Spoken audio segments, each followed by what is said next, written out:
Today we'll be reading Matthew 11 through 15. Now it came to pass, when Jesus finished commanding his 12 disciples, that he departed from there to teach and to preach in their cities. And when John had heard in prison about the works of Christ, he sent 2 of his disciples and said to him, "Are you the coming one, or do we look for another?" Jesus answered and said to them, "Go and tell the things which you hear and see. The blind see and the lame walk.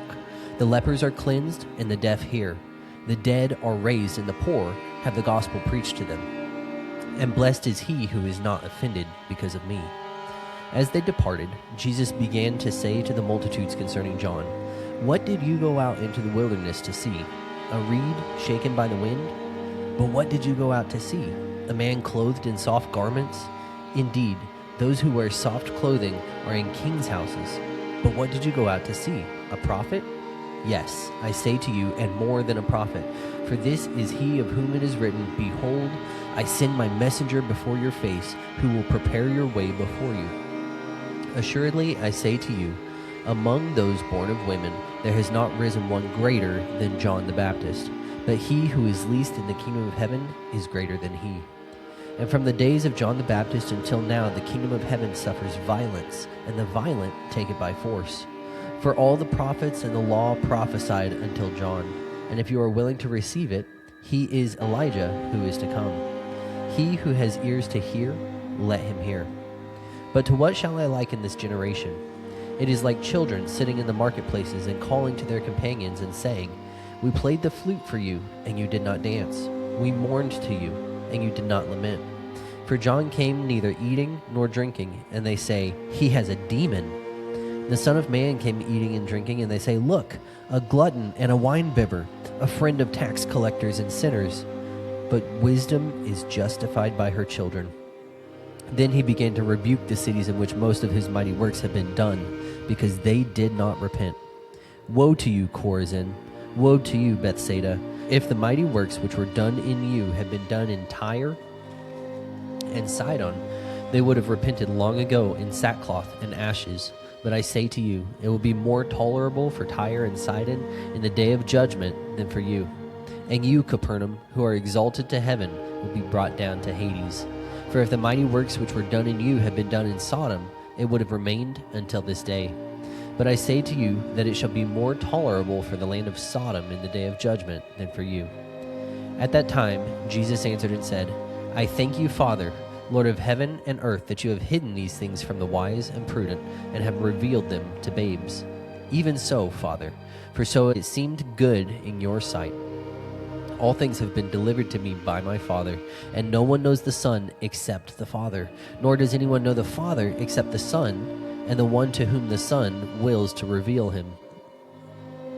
Come to me, all you who labor and are heavy laden, and I will give you rest.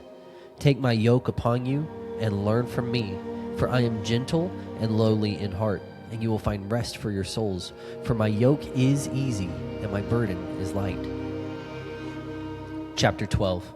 At that time, Jesus went through the grain fields on the Sabbath, and his disciples were hungry, and began to pluck heads of grain to eat. And when the Pharisees saw it, they said to him, "Look, your disciples are doing what is not lawful to do on the Sabbath." But he said to them, "Have you not read what David did when he was hungry? He and those who were with him, how they entered the house of God and ate the showbread which was not lawful for him to eat, nor for those who were with him, but only for the priests? Or have you not read in the law that on the Sabbath the priests in the temple profane the Sabbath and are blameless? Yet I say to you that in this place there is one greater than the temple. But if you had known what this means, 'I desire mercy and not sacrifice,' you would not have condemned the guiltless. For the Son of Man is Lord even of the Sabbath." Now when he had departed from there, he went into the synagogue. And behold, there was a man who had a withered hand. And they asked him, saying, "Is it lawful to heal on the Sabbath?" that they might accuse him.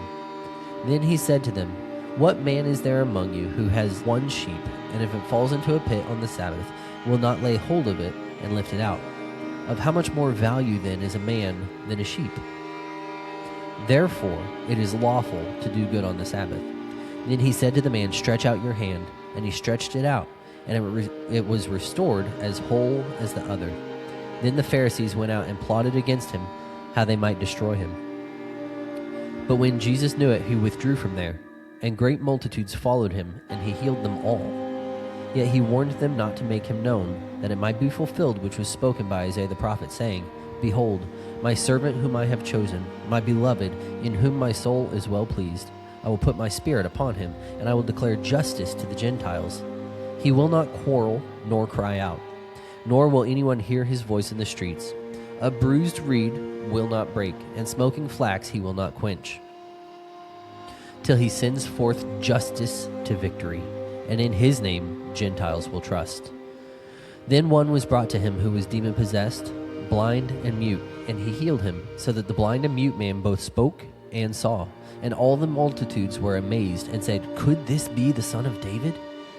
Now when the Pharisees heard it, they said, This fellow does not cast out demons, except by Beelzebub, the ruler of the demons.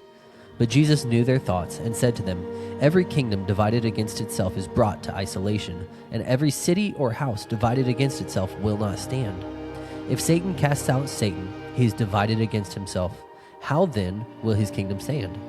And if I cast out demons by Beelzebub, by whom do your sons cast them out? Therefore they shall be your judges. But if I cast out demons by the Spirit of God, surely the kingdom of God has come upon you. Or how can you enter a strong man's house and plunder his goods, unless he first binds the strong man, and then he will plunder his house? He who is not with me is against me, and he who does not gather with me scatters abroad. Therefore I say to you, every sin and blasphemy will be forgiven men, but the blasphemy against the Spirit will not be forgiven men.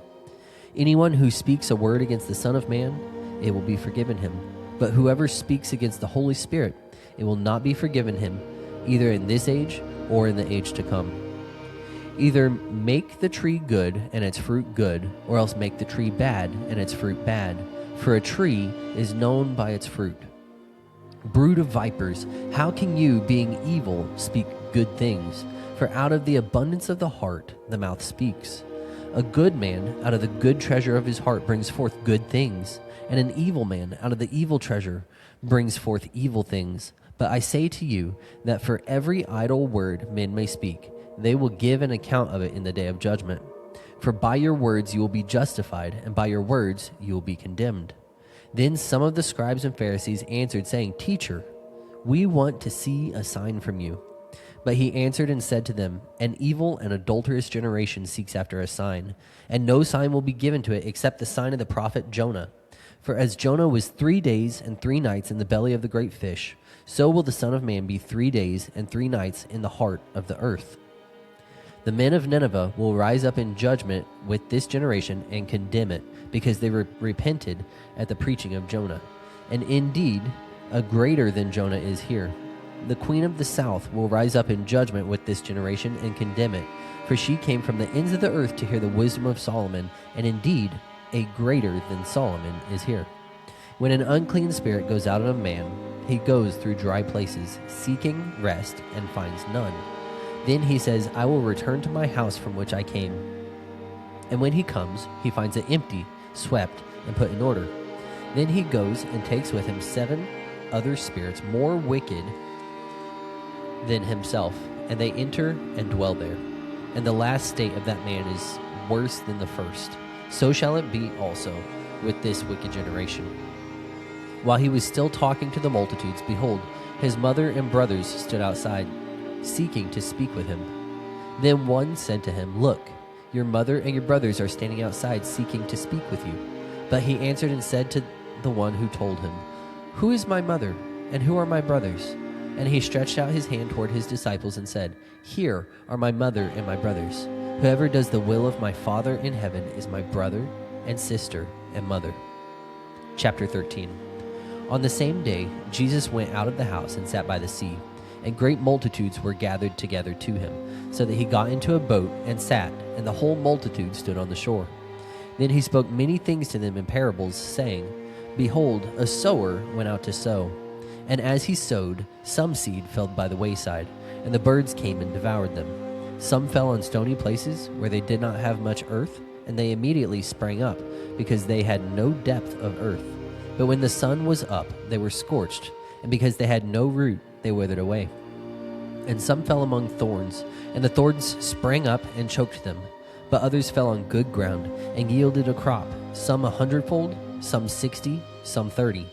He who has ears to hear, let him hear. And the disciples came and said to him, Why do you speak to them in parables? He answered and said to them, Because it has been given to you to know the mysteries of the kingdom of heaven, but to them it has not been given. For whoever has, to him more will be given, and he will have abundance. But whoever does not have, even what he has will be taken away from him. Therefore I speak to them in parables, because seeing they do not see, and hearing they do not hear, nor do they understand. And in them the prophecy of Isaiah is fulfilled, which says, Hearing you will hear, and shall not understand, and seeing you will see, and not perceive. For the hearts of this people have grown dull.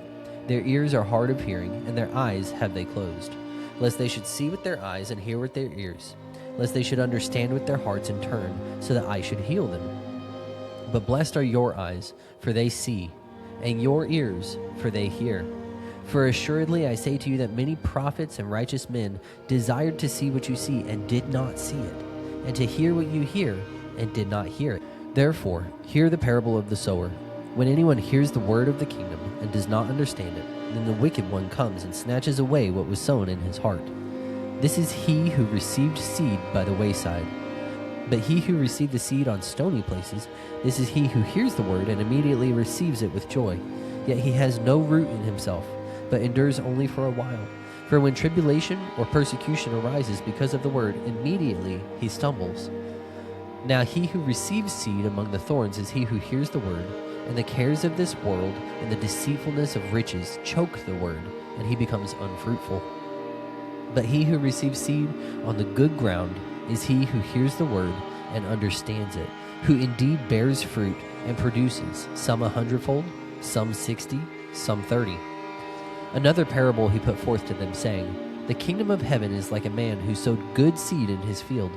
But while men slept, his enemy came and sowed tares among the wheat, and went his way. But when the grain had sprouted and produced a crop, then the tares also appeared. So the servants of the owner came and said to him, Sir, did you not sow good seed in your field? How then does it have tares? And he said to them, An enemy has done this. The servants said to him, Do you want us to go then and gather them up? But he said, No, lest while you gather up the tares you also uproot the wheat with them. Let both grow together until the harvest. And at the time of the harvest I will say to the reapers, First gather together the tares and bind them in bundles to burn them, but gather the wheat into my barn. Another parable he put forth to them, saying, The kingdom of heaven is like a mustard seed, which a man took and sowed in his field, which indeed is the least of all the seeds, but when it is grown, it is greater than the herbs and becomes a tree, so that the birds of the air come and nest in its branches. Another parable he spoke to them, The kingdom of heaven is like leaven, which a woman took and hid in 3 measures of meal till it was all leavened. All these things Jesus spoke to the multitude in parables, and without a parable he did not speak to them, that it might be fulfilled which was spoken by the prophet, saying, I will open my mouth in parables, I will utter things kept in secret from the foundation of the world. Then Jesus sent the multitude away and went into the house, and his disciples came to him, saying, Explain to us the parable of the tares of the field. He answered and said to them, He who sows the good seed is the Son of Man. The field is the world. The good seeds are the sons of the kingdom, but the tares are the sons of the wicked one. The enemy who sowed them is the devil. The harvest is the end of the age, and the reapers are the angels. Therefore, as the tares are gathered and burned in the fire, so it will be at the end of this age. The Son of Man will send out his angels, and they will gather out of his kingdom all things that offend, and those who practice lawlessness, and will cast them into the furnace of fire. There will be wailing and gnashing of teeth. Then the righteous will shine forth as the sun in the kingdom of their Father. He who has ears to hear, let him hear. Again, the kingdom of heaven is like a treasure hidden in a field, which a man found and hid, and for joy over it he goes and sells all that he has and buys that field. Again, the kingdom of heaven is like a merchant seeking beautiful pearls, who, when he had found one pearl of great price, went and sold all that he had and bought it. Again, the kingdom of heaven is like a dragnet that was cast into the sea and gathered some of every kind, which when it was full, they drew to shore, and they sat down and gathered the good into vessels, but threw the bad away. So it will be at the end of the age. The angels will come forth and separate the wicked from amongst the just, and cast them into the furnace of fire. There be wailing and gnashing of teeth. Jesus said to them, "Have you understood all these things?" They said to him, "Yes, Lord." Then he said to them, "Therefore, every scribe instructed concerning the kingdom of heaven is like a householder who brings out of his treasure things new and old." Now it came to pass, when Jesus had finished these parables, that he departed from there. When he had come to his own country, he taught them in their synagogue, so that they were astonished, and said, "Where did this man get this wisdom and these mighty works? Is this not the carpenter's son? Is not his mother called Mary, and his brothers James, Joseph, Simon, and Judas? And his sisters, are they not all with us? Where then did this man get all these things?" So they were offended at him. But Jesus said to them, "A prophet is not without honor except in his own country and in his own house." Now he did not do many mighty works there because of their unbelief. At the time Herod the Tetrarch heard the report about Jesus and said to his servants, "This is John the Baptist. He is risen from the dead, and therefore these powers are at work in him." For Herod had laid hold of John and bound him and put him in prison for the sake of Herodias, his brother Philip's wife. Because John had said to him, "It is not lawful for you to have her." And although he wanted to put him to death, he feared the multitude because they counted him as a prophet. But when Herod's birthday was celebrated, the daughter of Herodias danced before them and pleased Herod. Therefore he promised with an oath to give her whatever she might ask. So she, having been prompted by her mother, said, "Give me John the Baptist's head on a platter." And the king was sorry. Nevertheless, because of the oaths, and because of those who sat with him, he commanded it to be given her. So he sent and had John beheaded in prison, and his head was brought on a platter and given to the girl, and she brought it to her mother. Then his disciples came and took away the body and buried it, and went and told Jesus. When Jesus heard it, he departed from there by boat to a deserted place by himself. But when the multitudes heard it, they followed him on foot from the cities. And when Jesus went out, he saw a great multitude, and he was moved with compassion for them, and healed their sick. When it was evening, his disciples came to him, saying, "This is a deserted place, and the hour is already late. Send the multitudes away that they may go into the villages and buy themselves food." But Jesus said to them, "They do not need to go away. You give them something to eat." And they said to him, "We have here only 5 loaves and 2 fish." He said, "Bring them here to me." Then he commanded the multitudes to sit down on the grass. And he took the 5 loaves and the 2 fish, and looking up to heaven, he blessed and broke, and gave the loaves to the disciples, and the disciples gave to the multitudes. So they all ate and were filled. And they took up 12 basketfuls of fragments that remained. Now those who had eaten were about 5,000 men, besides women and children. Immediately Jesus made his disciples get into the boat and go before him to the other side, while he sent the multitudes away. And when he had sent the multitudes away, he went up on the mountain by himself to pray. Now when evening came, he was alone there. But the boat was now in the middle of the sea, tossed by the waves, for the wind was contrary. Now in the 4th watch of the night, Jesus went to them, walking on the sea. And when the disciples saw him walking on the sea, they were troubled, saying, "It is a ghost." And they cried out for fear. But immediately Jesus spoke to them, saying, "Be of good cheer, it is I, do not be afraid." And Peter answered and said to him, "Lord, if it is you, command me to come to you on the water." So he said, "Come." And when Peter had come down out of the boat, he walked on the water to go to Jesus. But when he saw that the wind was boisterous, he was afraid. And beginning to sink, he cried out, saying, "Lord, save me." And immediately Jesus stretched out his hand and caught him and said to him, "O you of little faith, why did you doubt?" And when they got into the boat, the wind ceased. Then those who were in the boat came and worshipped him, saying, "Truly you are the Son of God."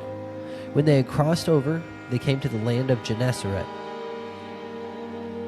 And when the men of that place recognized him, they sent out into all that surrounding region, brought to him all who were sick, and begged him that they might only touch the hem of his garment. And as many as touched it were made perfectly well. Chapter 15. Then the scribes and Pharisees, who were from Jerusalem, came to Jesus, saying, "Why do your disciples transgress the tradition of the elders? For they do not wash their hands when they eat bread." He answered and said to them, "Why do you also transgress the commandment of God because of your tradition? For God commanded, saying, 'Honor your father and mother,' and he who curses father or mother, let him be put to death. But you say, 'Whoever says to his father or mother, whatever profit you might have received from me is a gift to God, then he need not honor his mother or father.' Thus you have made the commandment of God of no effect by your tradition. Hypocrites! Well did Isaiah prophesy about you, saying, 'These people draw near to me with their mouth, and honor me with their lips, but their heart is far from me, and in vain they worship me, teaching as doctrines the commandments of men.' When he had called the multitude to himself, he said to them, 'Hear and understand. Not what goes into the mouth defiles a man, but what comes out of the mouth, this defiles a man.' Then his disciples came and said to him, 'Do you know that the Pharisees were offended when they heard this saying?' But he answered and said, 'Every plant which my heavenly Father has not planted will be uprooted. Let them alone. They are blind leaders of the blind, and if the blind leads the blind, both will fall into a ditch.' Then Peter answered and said to him, 'Explain this parable to us.' So Jesus said, 'Are you still without understanding? Do you not yet understand that whatever enters the mouth goes into the stomach and is eliminated? But those things which proceed out of the mouth come from the heart, and they defile a man. For out of the heart proceed evil thoughts, murders, adulteries, fornications, thefts, false witness, blasphemies. These are the things which defile a man. But to eat with unwashed hands does not defile a man.' Then Jesus went out from there and departed to the region of Tyre and Sidon. And behold, a woman of Canaan came from that region and cried out to him, saying, 'Have mercy on me, O Lord, Son of David. My daughter is severely demon-possessed.' But he answered her not a word. And his disciples came and urged him, saying, 'Send her away, for she cries out after us.' But he answered and said, 'I was not sent except to the lost sheep of the house of Israel.' Then she came and worshipped him, saying, 'Lord, help me.' But he answered and said, 'It is not good to take the children's bread and throw it to the little dogs.' And she said, 'Yes, Lord, yet even the little dogs eat the crumbs which fall from their master's table.' Then Jesus answered and said to her, 'O woman, great is your faith. Let it be to you as you desire.' And her daughter was healed from that very hour. Jesus departed from there, skirted the Sea of Galilee, and went up on the mountain and sat down there. Then great multitudes came to him, having with them lame, blind, mute, maimed, and many others, and they laid them down at Jesus' feet, and he healed them. So the multitude marveled when they saw the mute speaking, the maimed made whole, the lame walking, and the blind seeing, and they glorified the God of Israel. Now Jesus called his disciples to himself and said, 'I have compassion on the multitude, because they have now continued with me 3 days and have nothing to eat. And I do not want to send them away hungry, lest they faint on the way.' Then his disciples said to him, 'Where could we get enough bread in the wilderness to fill such a great multitude?' Jesus said to them, 'How many loaves do you have?' And they said to him, 7, and a few little fish. So he commanded the multitude to sit down on the ground. And he took up the 7 loaves and the fish, and gave thanks, broke them, and gave them to his disciples. And the disciples gave to the multitude. So they all ate and were filled. And they took up 7 large baskets full of the fragments that were left. Now those who ate were 4,000 men, besides women and children. And he sent away the multitude, got into the boat, and came to the region of Magdala.